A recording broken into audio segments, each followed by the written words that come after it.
नमस्कार दोस्तों, स्वागत है आप सभी का आपका अपने चैनल वीके ऑनलाइन क्लास में। तो आज के इस वीडियो में हम लोग देख रहे हैं दोस्तों सीटेट 2022-23 का पेपर एनालिसिस जो कि फर्स्ट पेपर का है। और इसमें जो मैथ से पूछा गया था दोस्तों उसको हम लोग हल सहित देखेंगे कि कौन कौन सा क्वेश्चन आया था और उसका आंसर क्या हो सकता है। और ये दोस्तों हमारे द्वारा लिया गया संभावित आंसर है, हम लोग नहीं बोलेंगे कि सीटेट के द्वारा भी यह आंसर लिया जाएगा।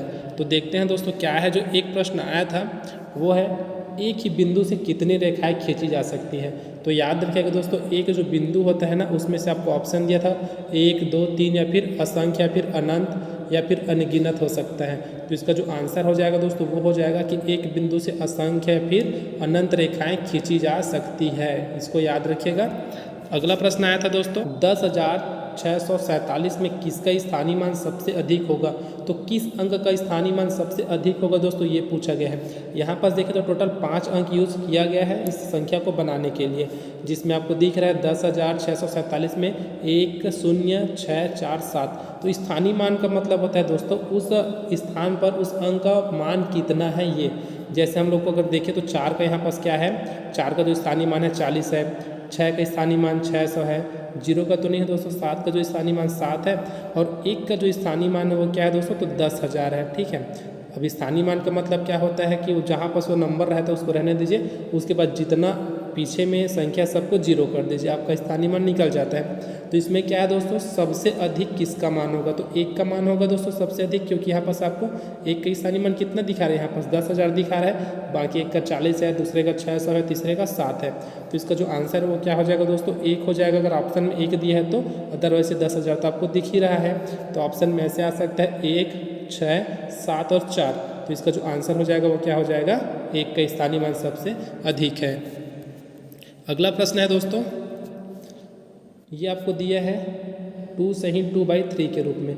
इसका बताना है समकोण बराबर है, अर्थात कितने अंश के बराबर है समकोण, ये पूछा गया है। तो आपको कुछ नहीं करना है दोस्तों, समकोण पूछा गया है मतलब इसको 90 से गुणा कर दीजिए, आपका आंसर निकल जाएगा। तो कैसे हो जाएगा, 3 दूनी 6, अगर हम लोग इन दोनों को मल्टीप्लाई करने के बाद इसके साथ जोड़ते हैं तो 3 दूनी 6 और 2 8, तो ऊपर में आपका आ जाएगा 8, नीचे में आ जाएगा 3, इधर क्या है आपका 90। तो ये हो जाएगा 3 एक कम और कितने बार में कटेगा, तो 30 बार में। अब इन दोनों को मल्टीप्लाई कर दो तो आपको मिल जाएगा 8 3 24 अर्थात 240 अंश इसका आंसर हो जाएगा। इसी प्रकार दोस्तों बता देते हैं दूसरे सेट में, अर्थात दूसरे सेट का जो एग्ज़ाम हुआ था उसमें क्या पूछा गया था, उसमें सेम टू सेम क्वेश्चन पूछा गया था, बस एक चीज़ अंतर था। उसमें आपको दिया था 4 सही 2/3 समकोण का मान होता है, ये पूछा गया था। तो इसको भी निकाल के देख लेते हैं दोस्तों कितना आता है। तो इसका जो आपका आंसर आ जाएगा दोस्तों, यहीं पर हम लोग मल्टीप्लाई कर देते हैं 90 का। ये पूछा गया था दोस्तों सेकंड पेपर में, अर्थात जो आपका दूसरा पेपर होता है उसमें। तो इसको कैसे कर सकते हैं, तो 4 या 12 और 2 14 हो जाएगा ऊपर में, अब नीचे का 3 का 3। अब ये है दोस्तों 90 है, तो 90 को क्या करेंगे 3 एक कम 30 बार में कटेगा। अब इन दोनों को आपको मल्टीप्लाई कर देना है, तो 14 ये होता है 42, तो 420 आपका आंसर आ जाएगा, अर्थात 420 अंश होता है। अगला प्रश्न था 4 अंक की सबसे अधिकतम और न्यूनतम संख्याओं का योगफल कितना होगा। तो सबसे पहले आपको लिखना है दोस्तों 4 अंकों की सबसे अधिकतम संख्या कौन सी है, तो 9,999 दोस्तों 4 अंकों की सबसे अधिकतम संख्या। और न्यूनतम संख्या क्या है दोस्तों, तो 1000 है। 4 अंकों की सबसे न्यूनतम संख्या क्या है, 1000 है। तो दोनों का हमको क्या करना था, योगफल निकालना था, तो दोनों को जोड़ देंगे तो कितना आएगा, इधर का 9, ये भी 9, ये भी 9 और 9 और 1 10। तो आपका 10,999 आपको आंसर मिल जाएगा दोस्तों, जो कि 4 अंकों की अधिकतम और न्यूनतम संख्याओं का योगफल है। अगला प्रश्न है, प्रश्न था दोस्तों 20 लीटर दूध को एक कक्षा के विद्यार्थियों में इस प्रकार बांटा जाता है कि प्रत्येक विद्यार्थी को 1/4 लीटर दूध प्राप्त होता है। तो विद्यार्थियों की संख्या ज्ञात करना था। तो संख्या कैसे ज्ञात करेंगे, सबसे पहले आप इसको देखिए दोस्तों, क्या है कि जो 1/4 कितने को मिल रहा है, पर स्टूडेंट को 1/4 लीटर मिल रहा है। तो मेरे को 1 बनाने के लिए कितना का गुणा करना पड़ेगा, इसमें 4 का गुणा करना पड़ेगा, तब ये क्या हो जाएगा 1। अर्थात यहाँ से हमको क्या मिल रहा है दोस्तों कि 4 विद्यार्थियों को 1 लीटर यहाँ से मिलेगा। ठीक है, तो 20 लीटर है तो आराम से आप गुणा कर सकते हैं, 4 का गुणा कर दीजिए, आपका मिल जाएगा 80। तो स्टूडेंट की जो संख्या अर्थात विद्यार्थियों की संख्या कितनी होगी, 80 होगी विद्यार्थियों की संख्या जिनको 20 लीटर दूध बांटा गया है। अगला प्रश्न है 0, 3, 5 से 3 अंकों की भिन्न भिन्न कितनी संख्याएं बनाई जा सकती है अगर अंकों की पुनरावृत्ति ना हो। ठीक है दोस्तों, तो कितनी संख्या बनाई जा सकती है? 3 अंकों की, ये पूछा गया है। तो देखो सबसे पहले बता देते हैं दोस्तों, अगर 3 अंक की संख्या बनाना है तो जो पहले ही स्थान पर क्या रहेगा, 0 तो नहीं हो सकता, क्योंकि पहले स्थान पर 0 रखेंगे तो उसका कोई अर्थ नहीं होता। तो जो दूसरे स्थान पर 0 हो सकता है, फिर तीसरे स्थान पर 0 ले सकते हैं। तो आपका पहला संख्या क्या बनेगा, ये बन सकता है 305। दूसरा क्या बन सकता है, ये हो सकता है 350। तीसरा संख्या क्या बन सकता है, तो 503। और चौथा आपका बन सकता है 530। तो ये 4 संख्या बन सकती है दोस्तों, जो 0, 3 और 5 दिया है उनसे। इन चारों को छोड़ करके और कोई दूसरा संख्या नहीं बन सकता। तो आपका ऑप्शन क्या रहेगा दोस्तों, कितनी संख्या बनाई जा सकती है? तो हो सकता है 2, 4, 6, 8, ऐसा हो सकता है, फिर कुछ और भी हो सकता है। तो इसका जो आंसर आ जाएगा दोस्तों, वो हो जाएगा आपका 4 संख्याएँ बनाई जा सकती हैं। अगला प्रश्न है, एक घन को किसी फलक से देखने पर कैसा दिखाई देता है? ठीक है, इसको आपको कमेंट बॉक्स में कमेंट करके बताना है दोस्तों कि किसी घन को किसी फलक से देखने पर कैसा दिखाई देता है। अगला प्रश्न है,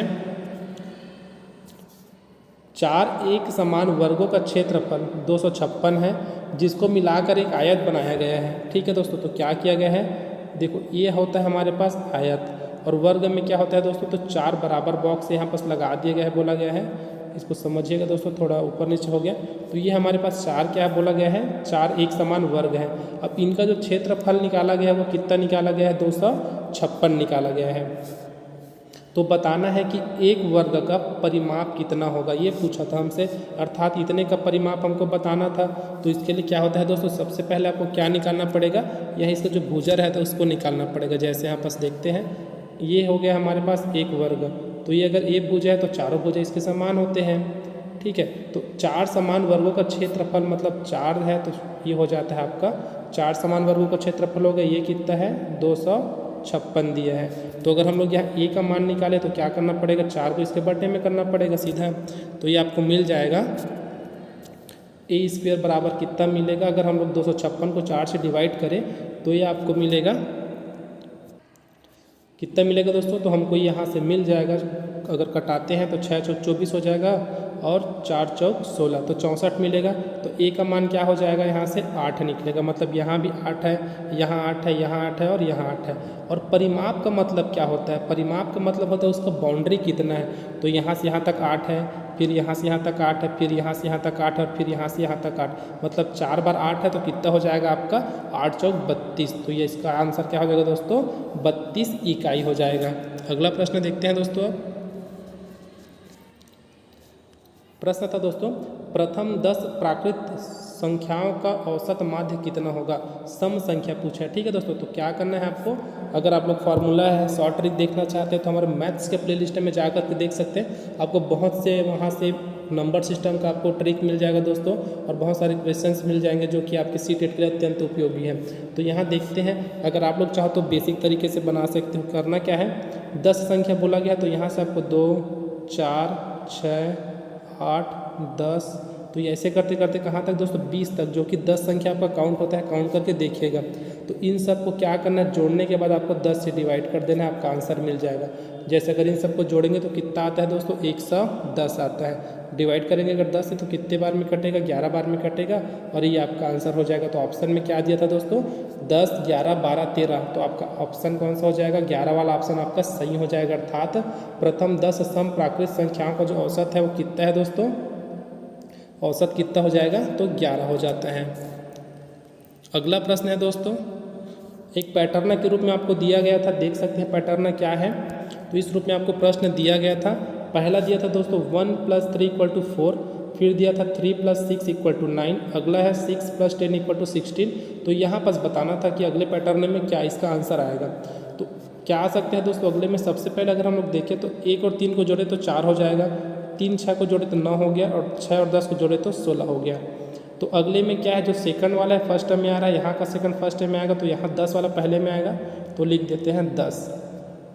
अब कितना जोड़ना है दोस्तों, ये हमको तो पता नहीं है। तो 3 है, फिर 6 है, यहाँ 3 है, यहाँ 4 है, और फिर यहाँ कितना हो सकता है, 5 बढ़ेगा, तो लिख देते हैं ये 5। या फिर आप ऐसे भी बना सकते थे कि देखो 1 के बाद यहाँ अगर हम लोग 2 जोड़े तो 3 हुआ, 3 में 3 जोड़े तो 6 हुआ, और 6 में 4 जोड़े तो कितना हो गया 10। तो 10 में कितना जोड़ेंगे, तो 5 जोड़ेंगे तो कितना हो जाएगा 15। तो तो दोनों को जोड़ने के बाद आपका आ जाएगा 25। और ये था दोस्तों आपके ऑप्शन में 10, 15, 25, ये आपका सही हो जाएगा। तो दोस्तों आज के वीडियो में बस इतना ही। वीडियो अगर आपको हेल्पफुल लगा तो वीडियो को जरूर लाइक करें, साथ ही अपने दोस्तों में जरूर शेयर करें ताकि उनको पता चल सके कि पहला पेपर में कैसा कैसा प्रश्न पूछा जा रहा है। तो मिलते हैं दोस्तों अगले वीडियो में कुछ इसी प्रकार के प्रश्नों के साथ। तब तक के लिए जय हिंद।